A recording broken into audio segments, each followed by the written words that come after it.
Haleluya.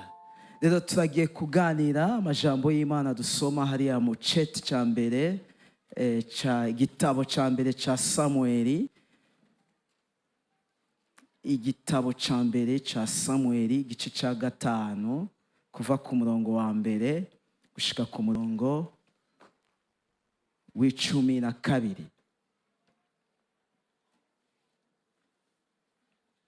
Ijambo tuganira ni ijambo rivuga ngo Reka Imana Yitwe Imana. Haleluya. Reka Imana Yitwe Imana. Dusomye aha mu gitabo cya mbere cya Samueli ku gice cya 5 haravuga ngo ku murongo wa mbere ngo Abafilisitiya bafashe miri isanduku y'Imana bayikura i Ebenezeri bayijana i Ashidodi, baraheza bayinjiza mu ngoro ya Dagoni. Mu ngoro ya Dagoni bayitereka iruhande ya Dagoni nyene. Bukeye mu mavyuka ya kare Abanyashidodi basanga Dagoni yatemvye yubamye imbere y'isanduku y'Uhoraho, barayivyura bayisubiza ahantu hayo. Bukeye bwaho mu gitondo ca kare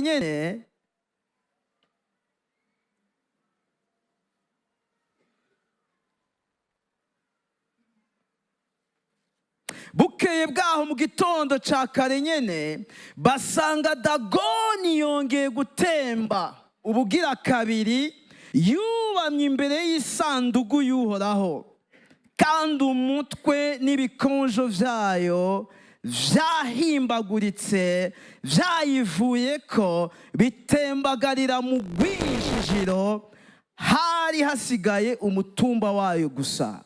Nukuvuga ngo yatemvye kangahe? Kabiri. Ubwa mbere yaratemvye baravyura, ariko ubwa kabiri iratemba baravyura, mugabo bayivyuye itagifise inkoba zose, ngo yacitse 5.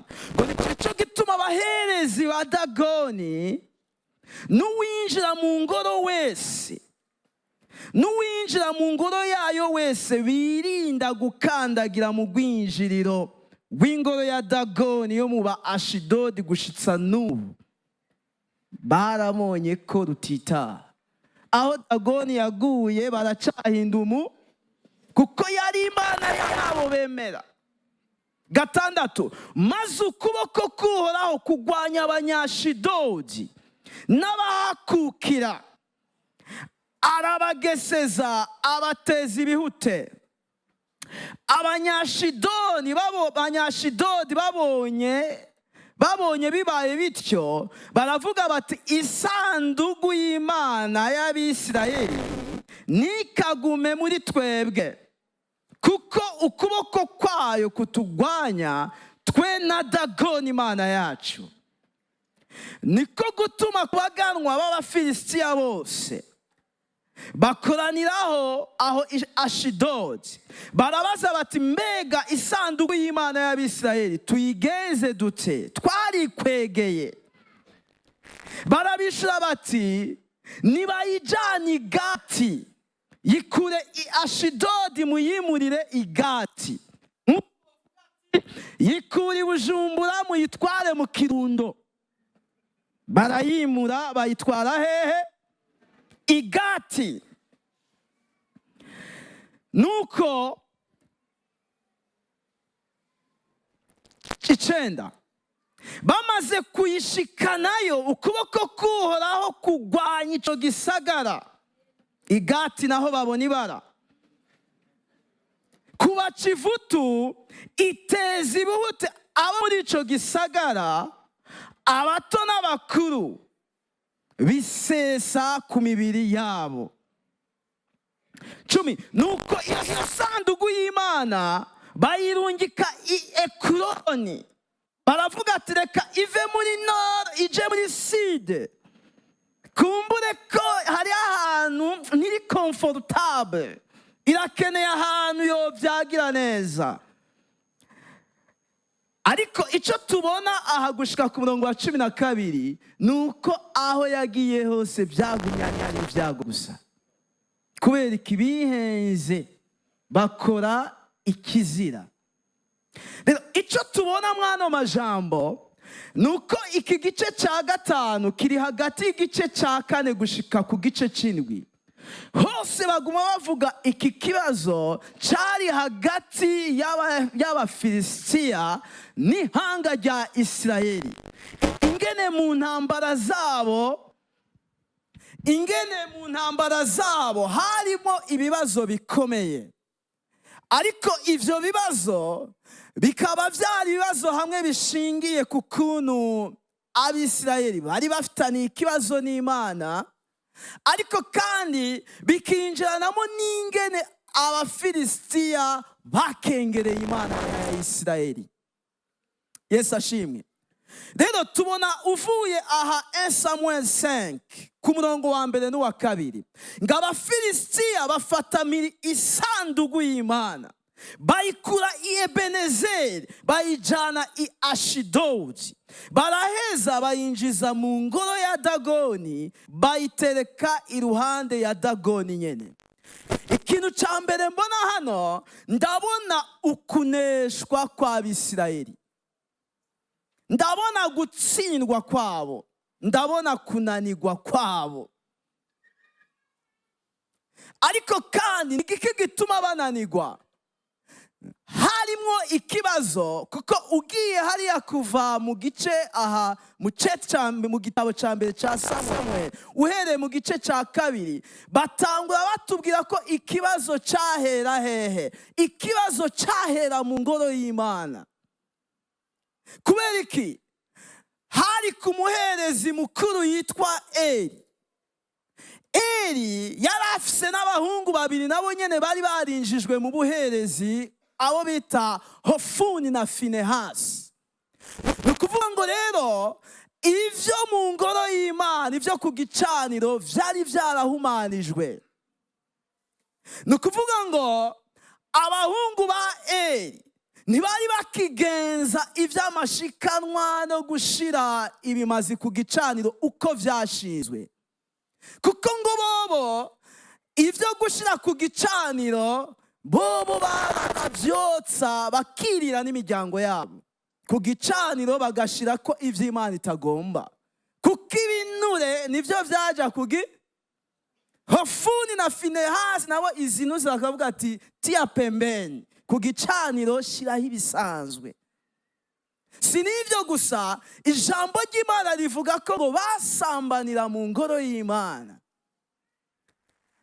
Imana rero yari ibabajwe ubwa mbere n'ingene mu nzu yayo bimeze, ariko ikindi rihanga rya Isirayeli ryari ryaravuye ku Mana rigenda rizana imana z'ibigirwamana. Bari barashize umutima ku bigirwamana. Niki kibazo rero cyari gihari cyatuma Imana yarabarekuye baba abaja b'Abafilisitiya. Imana irabarekura baja munsi y'ubuja bw'Abafilisitiya, barakubitwa ubwa mbere. Aha nivyo tubona uhereye mu gice mu gice cya 4 usubiye inyuma. Baraneshwa ubwa mbere, bamaze kuneshwa aravuga ati none ni igiki gituma dutsinzwe uno munsi? Reka dutume ishiro mu nzu y'Imana, Mutama Eli aturungikira isanduku y'isezerano, kugira ngo nitwaba tuyise hano ku rugamba buriya bugabo bw'Abafilisitiya tubwambika ibara. Isanduku iraza, mugabe imaze kuza baratonda urugamba, n'ubundi baraneshwa. Kubera iki bariko baraneshwa? Ikibazo nuko Imana itari ibishimiye. Aleluya. Rero bene data, ni gute Imana yo kwitwa Imana mu buzima bwawe? Nigihe Imana ikwishimiye. Iyo Imana itakwishimiye ntushaka kuvuga ngo reka Imana yitwa Imana. Imana yitwa Imana kubera ikwishimiye. Iki nicyo kintu cya mbere twokuramo hano. igihe cyose Imana yerekana nk'Imana igihe hari ukwera kwayo. Ndashaka ngo reka Imana yitwa Imana, ngo Imana ni Imana, ngo turi kumwe n'Imana, nukuri Imana ni Imana ya Imana irankunda. Oya, mbega hariho ukwera kwayo. Yesu ashimwe. Aba bantu Imana irabakunda, n'ubwoko bwayo yemera, ariko Imana yarabarekuye baja munsi y'ubuja bw'Abafilisitiya, barakubitwa hagapfa 4,000, 3,000, baraheze barayogeye. Ariko Imana nta kigumbagumba igira. Kubera iki? Habuzemo iki? Ngira mugera ati shira mu kwera kw'Imana. Haleluya. Ikimenyamenya cy'uko Imana iri mu ruhande rwacu, yuko Imana ari Imana mu buzima bwacu, ni igihe dusuzumye atajwi ritwagiriza ikibi. Ni igihe mu rugendo rwacu hano muri Bujumbura, tugiye hanze mu Buganda no muri Kenya n'ahandi, igihe turi muri misiyo y'akazi, igihe turi mu ngo zacu, igihe turabye tubona harimo ukwera kw'Imana. Haleluya. Rero ni iki kibazo tari gihari. Rero cyane cyane tubona ikibazo Abisirayeli bafise, kuko bamaze kuneshwa. Ugiye aha mu gitabo cya mbere cya Samuel igice cya 4 ku murongo wa 3 n'uwa 4, 1 Samuel 4 verset 3 jusqu'au verset 4, ngo maze ingabo zishitse mu mahema, nwangu bari bamaze kuneshwa, abakuru bo mu Bisirayeli bazanya bati, ni igiki gitumye Uhoraho yemera ko tuneshwa uwo munsi n'Abafilisitiya? Ehe nimuze tuje kuzana isanduku y'isezerano ry'Uhoraho, tuyikure i Shilo, tuyizane hano, kugira ngo niyashika muri twebwe idutabare ububasha bw'abansi bacu. Aho bariko barihendera ni hehe? Aho kwihana, aho kwegera Imana, aho gutunganya n'Imana, ngo bakeneye isanduku y'isezerano y'Imana. C'est une façon de manipuler Dieu. Kuko ubundi isanduku y'isezerano siyo Mana. Imana si isanduku y'isezerano. Isanduku y'isezerano, c'était un objet sacré. Sinzi ko nocita ikintu mugabo nukuvuga ngo ni inyubako. Isanduku ngaha turayumva, cyari kigaragaza presence y'Imana, ikigaragaza ukubaho kw'Imana. Bari batunganije nk'uko Imana yababwiye, kugira ngo igihe iyo sanduku y'isezerano iri aho bari, igaragaze, ibabere symbole, ibabere ikimenyetso, ibabere ikibemeza ko Imana iri mu ruhande rwabo, iri kumwe nabo, ariko a condition ke bariko bagenda nk'uko Imana igomba. Nayo ubundi isanduku y'isezerano siyo Mana. Nico gituma nayo sanduku y'isezerano bayizanye, batonze urugamba, barasubira barakubitwa. Haleluya. Barasubira barakubitwa. Kubera iki? Imana ntiba manipule. Imana, hari igihe Imana wumva umenga woyifatira mu ruhande rwawe. Aha ndayifata uku, aha naho nifata uku. Ibintu byanje bigenda uku, Imana nayo ndayitwara uku. Imana uri kwitwara nk'ikintu, ariko Imana ni Imana. Imana ni yera. Imana ni woyicamo. Hano hari icigwa gikomeye. Umenga vyobwirwa Abisirayeli gusa, ariko no mwiri shengero ry'ikinjana cya 21 bakwiye kubwirwa yuko Imana izoba Imana mu buzima bwawe, ni haba harimo ukwera, ni haba harimo kugenda uko igomba. Kuko hari igihe kenshi tuvangirirwa mu vy'agakiza, ugasanga twarihendeye mu vy'agakiza. Imana twayifatiye mu ruhande rumwe uko tubigomba, mu rundi ruhande dutwara ibintu uko bigomba. Reka ibintu byose bigendere muri yo. burya nta kintu Imana ikorera hanze y'ukwera. Abantu hari ibyo twakoreye mu kwera, ibindi tubikorera hanze y'ukwera. Aho twarahushanye n'Imana, kuko Imana ntavyo ikorera mu kwera n'ivyo idakorera mu kwera. Imana ibintu byose bikorera mu kwe, ibikorera mu ciri. Aleluya. Rero bene data, turakwiye gusuzuma. Yesu ashimwe. Hari igihe dutererwa mu vy'agakiza, ukumva umenga ndakijijwe, ndi umwana w'Imana, ndafise ubugingo budashira. Mugabo ivyo ntubijanishe n'ibindi vyose. Iki ni igihe c'uko dusuzuma ivyo twita les avantages du travail.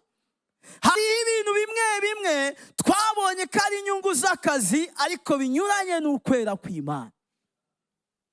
Nugusuzuma neza. Aho ushika ku kazi bakakubwira ati abari mw'iyo poste bagendera mu miduga myiza, c'est ça l'avantage du boulot.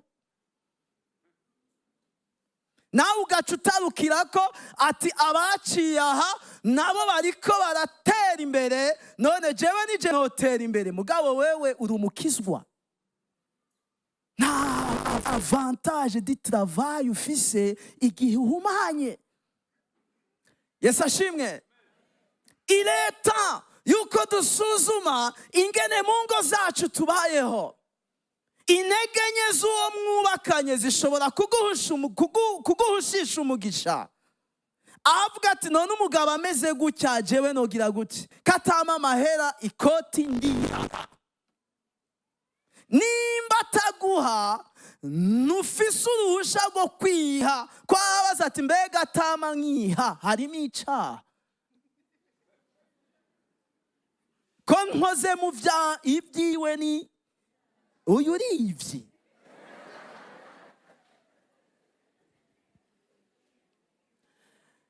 Bene data, burya iyo umuswa urya igiti ntukiriraho, ukirya bukebuke. Twizera ko nimba umugabo adatanga canye nimba umugore adatanga, umwe muri bo napfukame Imana imukoreko. Aleluya. Aho bizoba bigenze neza. Uyu munsi hariho bamwe batariko barinjira mu ngo, les jeunes filles, les jeunes garçons. Kubera iki? Ingene mugomba kubitwara binyuranye n'ingene Imana ibishaka. Kuko umugisha ugomba kubaka nuko bica aho Imana ishaka ko bica. Yesu ashimwe. Abadedwana, abaja mw'ibi bisata biraba ko ibintu vyaje neza, hari ibyo twokwita nk'ugufashwa. Aho bakubwira ati erega ibisi maka utangayo yose, tanga make ibintu vyawe bisohoke, uje ku kazi ureke gucererwa. Mbega aho nta kibazo kirimo. Hariho umuswa uri kurakurya buke. Imana yaretse Abisirayeli bakaja munsi y'ubuja bw'Abafilisitiya, ni nayo twizera muri Kristo Yesu uno munsi. Kera yakubitira ahabona, ariko n'uyu munsi irakubita, mugabo ikubitira mw'ibanga. Mugabo naho igukubitira mw'ibanga, twebwe nitubibona mugabo wewe uravuga ati ndiko ndakubitwa.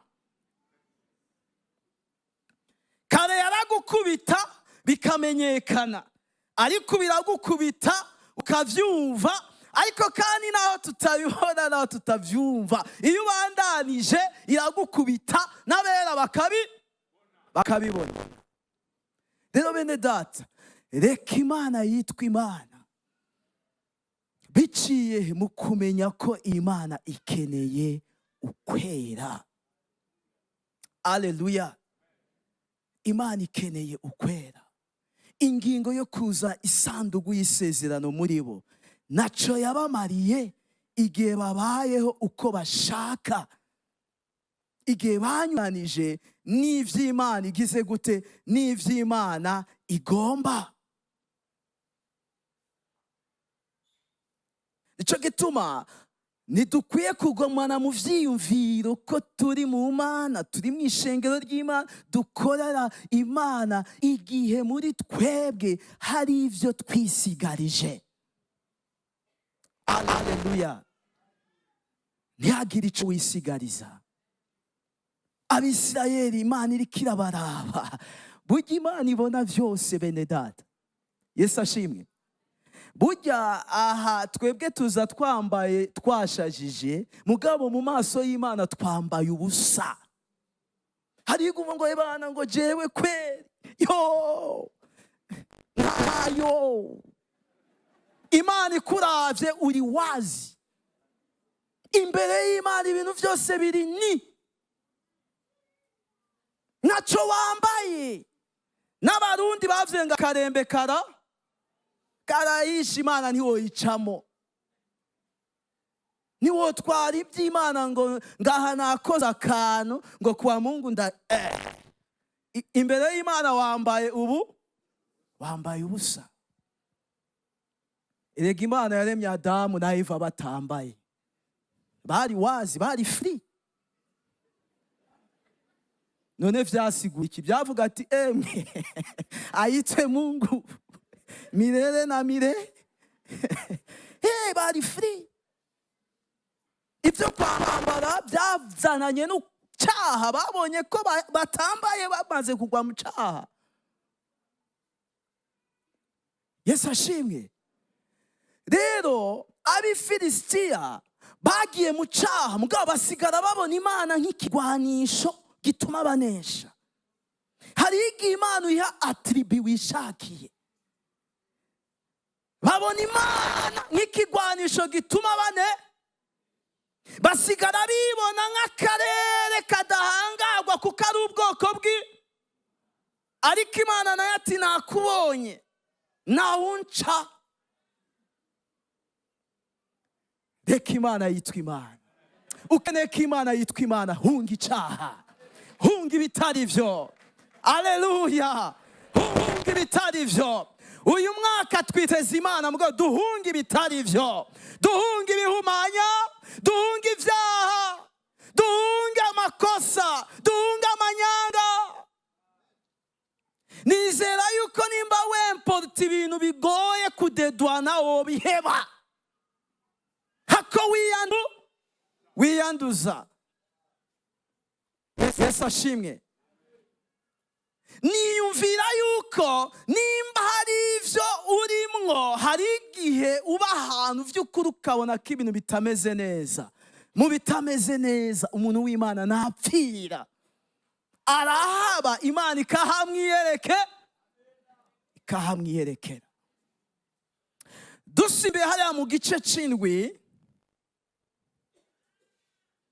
igitabo ca mbere ca Samuel igice c'indwi ku murongo wa 2. Ngo kuva ku munsi yo sandugu yashikiye ikiriyati Yeyarimu, hahera igihe kirekire nk'imyaka 20, abo mu nzu ya Isirayeli bose barondera Uhoraho batunuye. Maze Samweli abarira abo mu nzu ya Isirayeli bose ati, nimwaba mugarutse kuhoraho n'imitima yanyu yose, nimukureho ibigirwamana by'abanyamahanga na Ashitaroti biri muri mwebwe, muherereze imitima yanyu kuhoraho, muri we abariyo musaba wenyene, nawe azobarokora abakure mu maboko y'Abafilisitiya. Nuko Abisirayeli baca bakuraho za Bayali na za Ashitaroti, basaba Uhoraho wenyene. Iyo Mana ntuyibangikanye. Nta mahoro ku munyavyaha, nta mahoro ku washize ikintu imbere nk'icitwa Imana, ariko inyuma ariko agendera mu bihushanye n'ivy'Imana igomba. Umanutse hariya ku murongo wa 10 aha nyene habandanya havuga ati, Samweli akiri karaturira ico kimazi, ngo binje muri presence Imana, binje kurondera Imana no gusenga no kwihana. Abafilisitiya bagerageza begereza abisirayeli ngo bagwane, ariko uhoraho kuri nyamunsi nyene aturagarira hejuru y'abafilisitiya, uguturagara guhambaye abacivutu abisirayeli niko kubanesha. 13 uko niko abafilisitiya batsinzwe, ntibasubira kurenga urubibe rw'abisirayeli. Mbere mu gihe cya Samueli cyose ukuboko k'uhoraho kwama kugwanya abafilisitiya. Ikigwanisho cya mbere umukizwa afise gituma zitirirwa, gituma anesha, gituma atera imbere agashika kure mu vy'Imana igomba agashikamo, ni ukuzigama ukwera. Ukuzigama ukwera. Imana niyo kuneshereza uri mu bigabitanyo. Imana niyo kugwanira uri mu bigabitanyo. Reka Imana yitwe Imana, usuzume ingene ugenda. Haleluya. Ndashaka kuvuga ikindi kintu cya kabiri duce dusenga. Mu gitabo cya mbere cya Samuel igice cya 5 tugarutse ku murongo wa 3 n'uwa 4, ngo bukeye mu mavyuka ya kare abanyashidodi basanga Dagoni yatemvye yubamye imbere y'isanduku y'uhoraho, barayivyura bayisubiza ahantu hayo. Bukeye bwaho mu gatondo ka kare nyene basanga Dagoni yongeye gutemba yubamye imbere y'isanduku y'uhoraho, kandi umutwe n'ibikonje vyayo vyahimbaguritse vyayivuyeko bitembagara mu mwinjiriro, hari hasigaye umutumba wayo gusa. Hano tubona Imana iriko ikosora abafilisitiya. Haleluya. Imana iriko irabereka iciri. Haleluya. Imana iriko irabereka ko Imana ari Imana iri hejuru y'ivyiyumviro vyabo. Kuko abafilisitiya kujya bafise ikigirwamana Dagoni, ikigirwamana kirepresenta ukwemera n'Imana yabo, niko bari bazi ko n'isanduku y'isezerano ry'uhoraho ari ikigirwamana c'Imana y'Abisirayeli.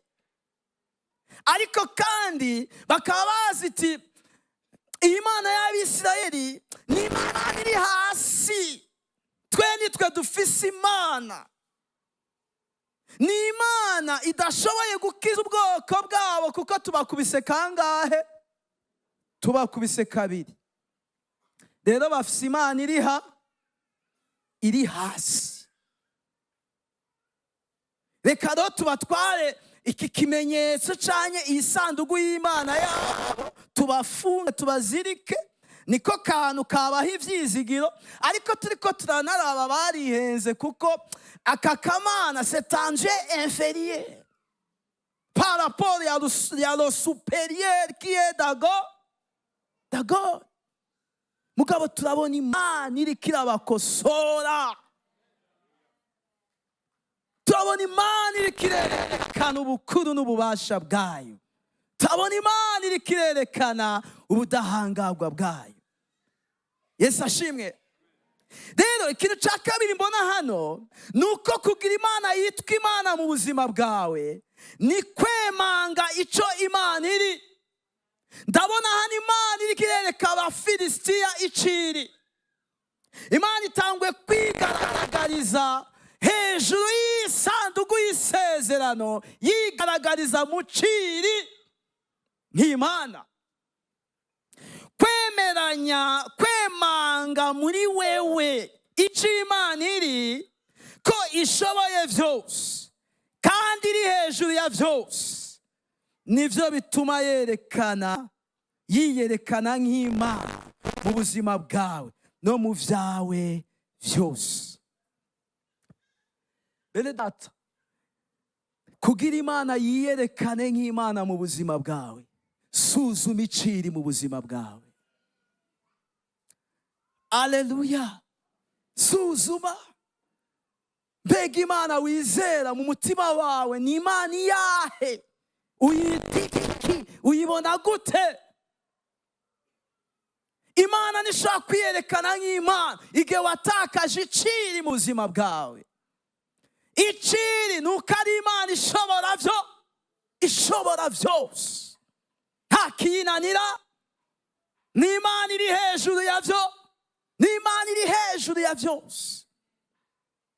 Aleluya. Ugiye mu Itanguriro igice cya 18 ku murongo wa 13 n'umurongo wa 14, Imana yiyereka Aburahamu. Aburahamu yari umutama, atagishoboye kubayo kora ivyo abubatse bakora kugira ngo baronke uruvyaro. Ngo na Sara yari umutamakazi, yari yaraciye. Imana ibwira Aburahamu ati igihe kirageze cyo nkora igitangaza mw'ubwo butama no mu butamakazi bwa Sara mukaronka umwana. Sara nawe aratwenga ati sha ico ni kinyoma, ariko jewe noba nkivyara.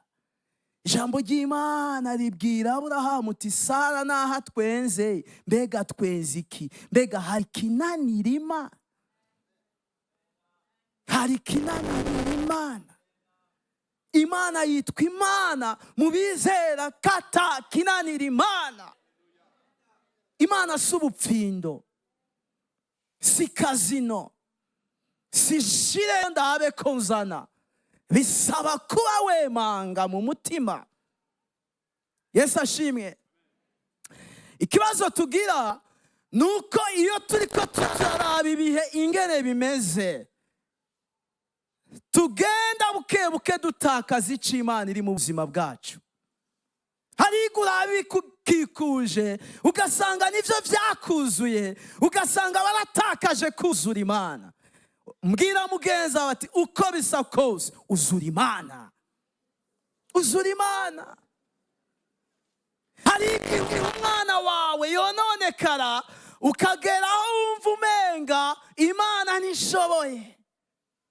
Hari igihe uca mu bihe, ibihe bikakunyoha, bikagutwara ico Imana iri mu buzima bwawe. Ntihagire ikigukamuramo Imana. Hari igihe ingwara kanaka igaragara ikavugwa mu buzima bwawe, ikakuraho ico Imana iri. Suko bigomba kumera.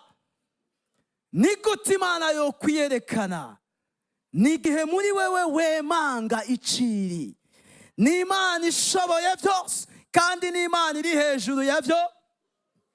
Ni Imana iri hejuru ya byose. Ni giki gituma ukekera Imana? Mbega ni akazi kaguma hahandi kadahindura isura? Mbega n'ubuzima butarimo ico ukora kandi wagishaka? Mbega n'urugo rwabishe kandi usenga urahengeshanya? Mbega n'ukugwanywa utazi iyo kwavuye, n'ukubeshegwa utazi iyo kwavuye? Nibiki ubona ukumva vy'ukuri, ukumva uracitse intege, ukumva uratakaje ivyizigiro? Mbega kino gihe hari umunezero w'Imana ufise muri wewe? Mbega wumva ukomeye naho hanze hari ibinyuranye n'ivyo ushaka? Mbega iyo uriko uraraba imbere ubona hahari canke ubona ataho? Aleluya. Uno munsi Imana ikugendere, ibintu vyose bipfukame. Reka dagoni wawe apfukame mu izina rya Yesu. Reka icajanye confusion gipfukame mu izina rya Yesu. Reka ingwara baproklamye ipfukame mu izina rya Yesu. Reka ibihuhusi ubona muri quartier bipfukame mu izina rya Yesu. Haleluya. Yesu ashimwe. Haleluya. Reka les conditions du travail zaguciye intege zikakunyoha zipfukame mu izina rya Yesu. Reka ibyo uri kurahura navyo, reka dagoni nico cyose cigize ndanse imbere yawe bigatuma umenga Imana ntayo, gipfukame mu izina rya Yesu. Imana ni Imana. Nutakaze iciri mu buzima bwawe, reka yiyerekane nk'Imana. Aleluya. Ndiko ndasoma amakuru ya Eliya hariya mu Bami ba mbere igice cya 18 ku murongo wa 19. Ndabona Eliya ahagarara mu ikoraniro akabwira abantu ati igihe kirageze ku meza ya Yezebeli harira bakamenyi 400. Abahanuzi b'Imana bose barakuweho. Imana ivyayo ubuunya na kayobera abahinga byarapararanganye. Harige muri ugera ahantu kumva umenga urufatiro rw'Imana ntago. Mugabo ni wemera ico twara urufatiro rw'Imana mu buzima bwawe. Ugiye hariya mu gitabo ca mbere c'Abami 18 igice umurongo wa 19 havuga gute? 1 roi 18 verset 19 haravuga ngo nuko rero mumamagariza abisirayeli bose bakoranire ku musozi Karumeli hamwe n'abavugishwa ba Bayali uko ari 450 n'abavugishwa ba Ashera barira ku meza ya Yezebeli uko ari 100. Abakozi b'Imana ba Bayali barira he? Ariko abakozi b'Imana b'ukuri Yezebeli yaraba. Ariko turabona hasigaye umuntu avuga Imana. Naho bose borokira nurokire, naho ibihe vyohinduka nuhinduke. Nuhindurwe n'ibihe, nuhindurwe n'ingwara, nuhindurwe n'amaso y'abantu, nuhindurwe n'amajambo.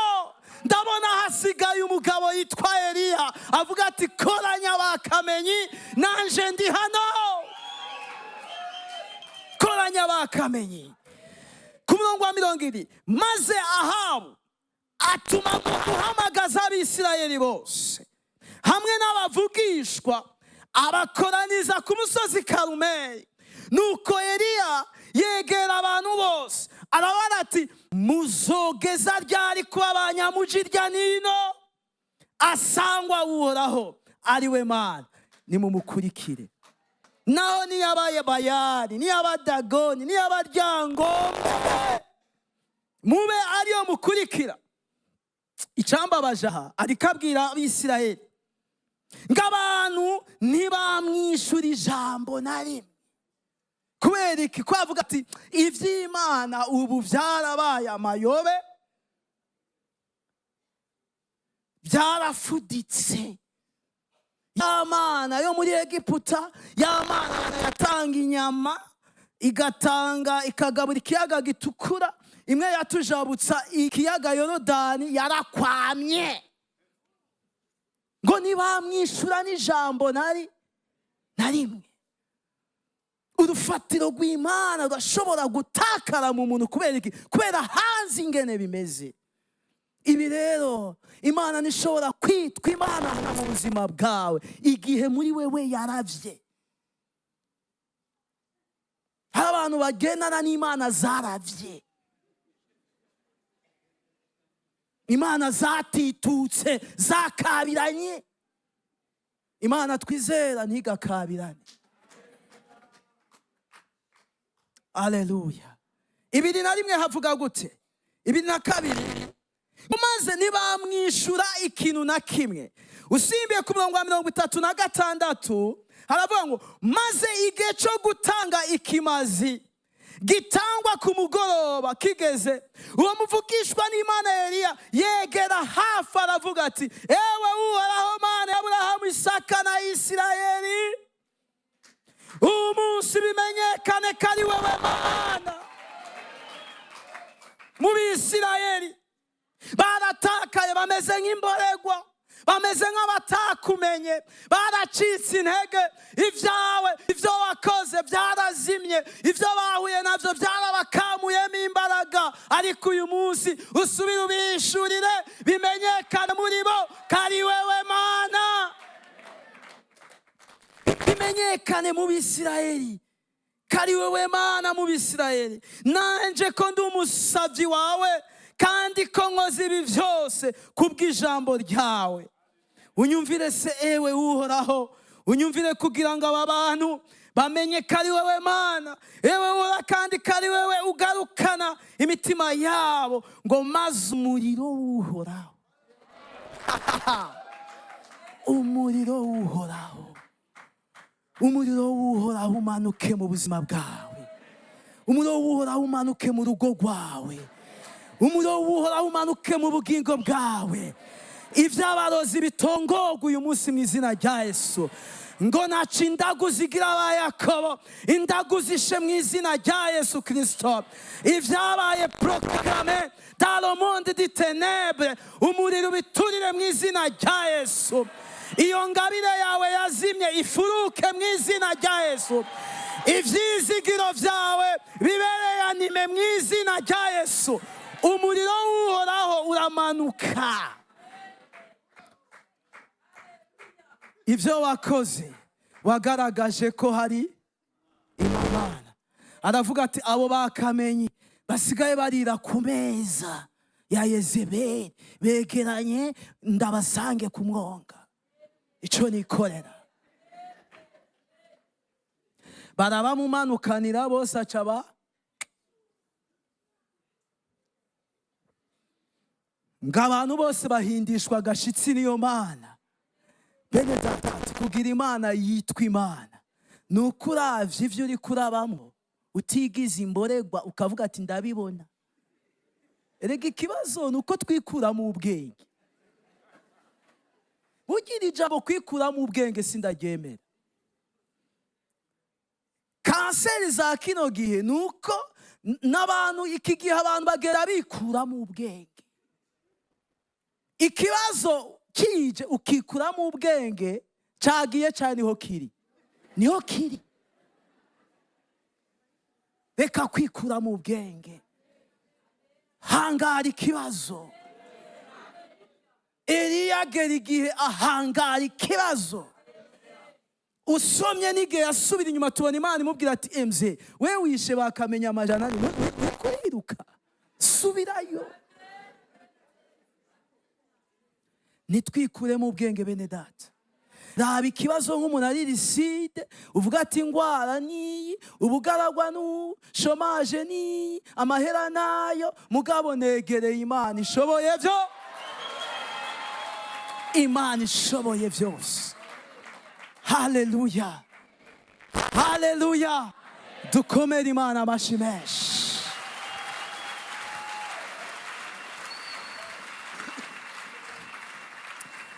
Saba abaririmbyi baze ngaha imbere duhaguruke nk'ishengero kugira ngo tubwire Imana ko ariyo Mana. Ndabona abantu ngaha vy'ukuri bari perdi. Imana warayimenye, Imana yagendanye nawe, ariko uri muri confusion. Igihe cyo gukekeranya gihere mu izina rya Yesu.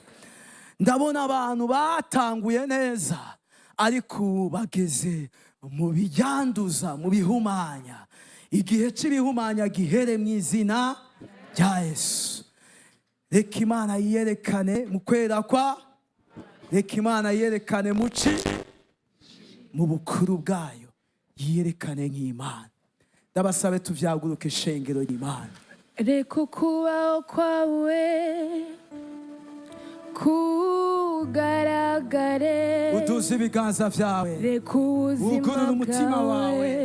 Hari ibikwagiriza uvyihane, ufate ingingo, usurire kuhoraho Imana yawe. Ndabona icaha cakumazemo inkomezi. Yeta yuko wihana, ugura umutima wawe, Imana isubire yitwa Imana. Ndabona ibihe kukubaho kwawe binyuranye vyagusubije inyuma. Reka uduze ibiganza uvuge ngo hejuru y'ibihe ndizera ko hari Imana ishobora byose. Ubuzima bwawe bwuzure muri iki vuga mwami vuga mwami uduze ibiganza byawe uri kubaho gute ba personnel reka gusama iyumvire haleluya ubuzima uri kurabamwo kino gihe mbega ntavyo wisikikanije nturi mu bamanipira Imana nturi mu batwara Imana mu ruhande ushaka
Manuka yo yo yo yo yo manuka ukore manuka uhembure manuka uganze manuka manuka manuka yo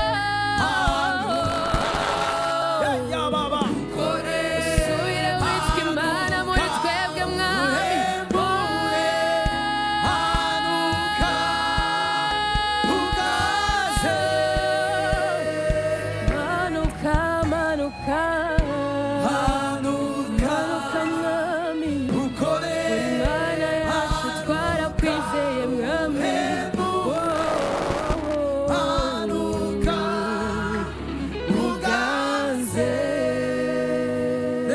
ibiganza byawe ariko aragendagenda hano reka hembura umutima wawe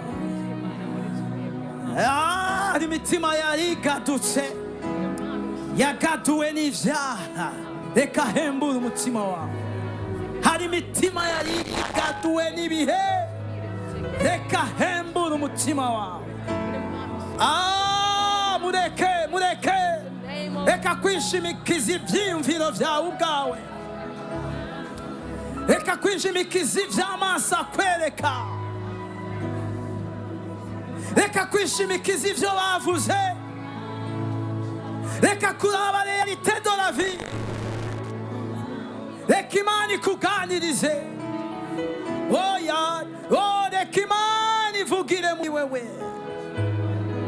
umaze igihe abadayimoni aribo bavugira muri wewe ibihe byawe byitiriwe satani umaze igihe satani ari wavuga ndashaka wumva ijwi ry'Imana ndashaka wumva icyo Imana ivuga satani ni wavuga gusa muri wewe reka Imana yitwa Imana ineta que Dieu te parle reka Imana nawe yumva icyo ivuga qu'est-ce que Dieu a dit uko bisa Imana yavuze iki uko biriko biragenda Imana yavuze iki uko babivuze Imana nayo yabivuze gute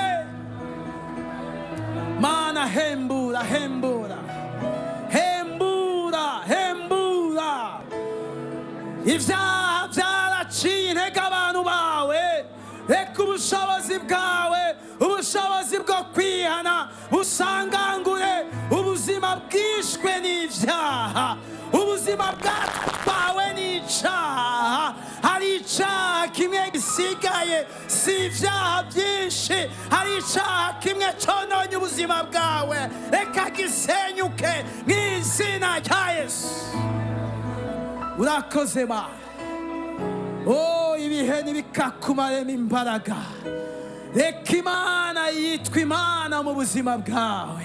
Ntacyo bitwaye ingene bingana, niwigire nk'utabibona.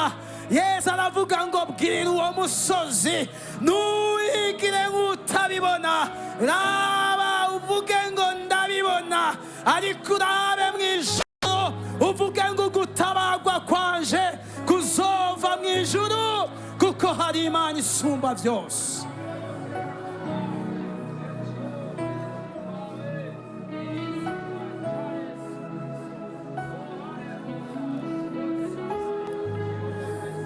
Tahana icyo Imana ikubwiye, niki Imana ikubwiye.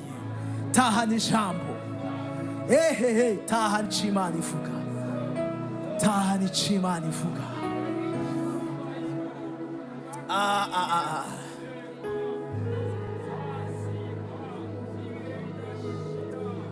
Tegeka mwami, tahana icyo Imana ivuga.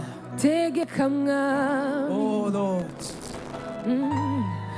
tegeka mwami, ariko aragendagenda ntusare. tegeka mwami, Ariko aragendagenda, tegeka, ari hano. tegeka Uwo mwami ari muri twe, il est présent ici.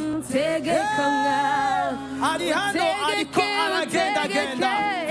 Reka gukoreko. ubuzima bwacu nutegeke mwami, Tegeka mwami, ngwino utegeke mwami, tegeka mwami, utegeke tegeka mwami, mu buzima bwacu utegeke mwami, tegeka mwami, mu miryango yacu nutegeke mwami, tegeka mwami. nutegeke Vugira hejuru y'ibihe, ngwino hejuru y'ingwara, vugira hejuru y'ibiguca intege, vugira hejuru y'ibigukanga. mwami, nutegeke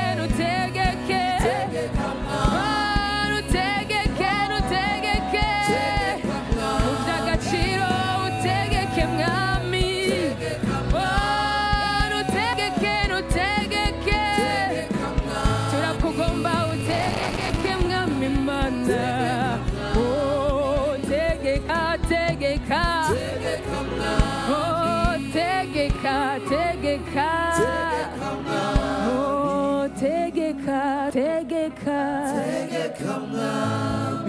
turagomba kutegeka, tegeka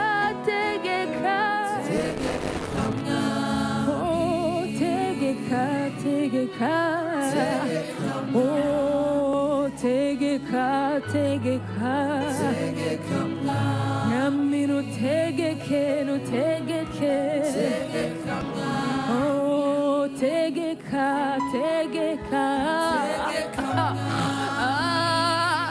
tegeka mwami, mwami, nutegeke tegeka byose byacu. Dukomere Imana amashyi menshi. Akaruru k'intsinzi.